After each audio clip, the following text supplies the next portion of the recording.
Napahagulgol, Sue Ramirez, sobra pala ang dinanas sa sakit. Naging viral at usap-usapan nga sa social media ang halikan na Sue Ramirez at Dominic Roque sa isang resto bar sa Siargao. Madaming netizens ang talaga namang ikinagulat ang mga naging kaganapan at maging ang mga netizens na nasa bar ay hindi rin ito ine-expect na mangyayari. Bagamat madami naman nagsasabi na wala namang masama dahil noong mga panahon naman na iyon ay hiwalay na si Sue sa kanyang boyfriend na si JV Benitez. Pagkatapos nga nalabas ng mga viral photos ay tinuldukan na ni JV Benitez ang espekulasyon na ang kanilang hiwalayan ni Sue.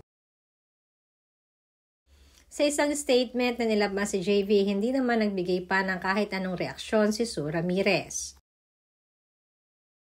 Samantalang ayon naman sa isang article ay napahagulgol na lamang di umano itong si Sue bago pa man ang statement na inilabas dahil sa totoong dahilan ng kanilang hiwalayan. Na di umano nga ay nagkaroon ng ibang babae itong si JV habang sila pa ni Sue at sinasabi pang nabuntis pa ito di umano ng lalaki. Komento ng mga netizens na hindi di umano deserve ni Sue ang ganitong klaseng lalaki.